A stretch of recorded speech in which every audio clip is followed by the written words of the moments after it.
Chicken snake ঘিরে বাংলাদেশের একের পর এক পদক্ষেপে দিশেহারা মোদি সরকার। লালমনিরহাটে চীনের সহায়তায় বিমান ঘাঁটি তৈরির কাজ শেষ পর্যায়ে। এবার সীমান্তবর্তী আরেক জেলা নীলফামারীতেও চীনের পদার্পণের অপেক্ষা। রংপুর বিভাগের এই জেলার ওপারে অবস্থিত ভারতের কোচবিহার। কিছুটা এগিয়ে গেলেই চিকেন স্নেক। কৌশলগত গুরুত্বপূর্ণ অঞ্চলটিতে ভারতীয় সেনাদের চাপে রাখতে নীলফামারীতে হাসপাতাল তৈরি করছে চীন।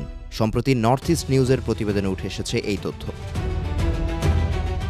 প্রতিবেদনে উল্লেখ করা হয়, গণমাধ্যমটি বাংলাদেশের স্বাস্থ্য মন্ত্রণালয়ের নথি হাতে পেয়েছে, যেখানে দেখা যায় সীমান্তবর্তী এ জেলায় তৈরি করা হবে 1000 শয্যার হাসপাতাল। প্রকল্পটি পরিচালনার দায়িত্ব দেওয়া হয়েছে China Aerospace Planning and Design Group Corporation লিমিটেডকে। প্রকল্পের নাম রাখা হয়েছে বাংলাদেশ চীন মৈত্রী হাসপাতাল। শীঘ্রই টেকনিক্যাল ডিসকাশন ও সাইট ভিজিটের জন্য নীলফামারী সফর করবেন বেইজিংয়ের প্রতিনিধি দল। China Aerospace Planning and Design Group Corporation Limited মূলত এভিয়েশন ইন্ডাস্ট্রি কর্পোরেশন অফ চায়নার একটি অঙ্গ প্রতিষ্ঠান। এটি এভিক নামে পরিচিত। প্রতিষ্ঠানটি মূলত এভিয়েশনের পাশাপাশি এ সম্পর্কিত রিসার্চ ও ডেভেলপমেন্টের কাজে জড়িত। স্বাস্থ্য মন্ত্রণালয়ের নথিতে উল্লেখ করা হয়, হাসপাতালের ঠিকাদার চীন সরকার কর্তৃক নিযুক্ত। গেল 7 ডিসেম্বর হাসপাতাল নির্মাণ কার্যক্রম পরিদর্শনে যান পররাষ্ট্র উপদেষ্টা তৌহিদ হোসেন। এ সময় তিনি জানান, চিকেন স্নেক ভারতের অঞ্চল, বাংলাদেশের নয়। বাংলাদেশ সামরিক বাহিনীর চিকেন স্নেক দখলের কোনো পরিকল্পনা নেই। বাংলাদেশের সঙ্গে চীনের সম্পর্ক নিয়ে ভারত চিন্তিত হতে পারে, তবে এটি তাদের মাথা ব্যথার কারণ।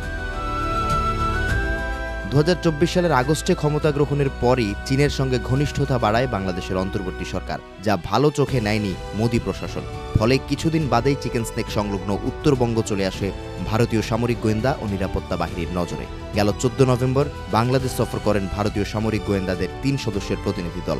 জানা যায়, এ সময় সেনাপ্রধান ওয়াকারুজ্জামানের সঙ্গে বৈঠকে উদ্বেগ প্রকাশ করেন ভারতীয় কর্মকর্তারা।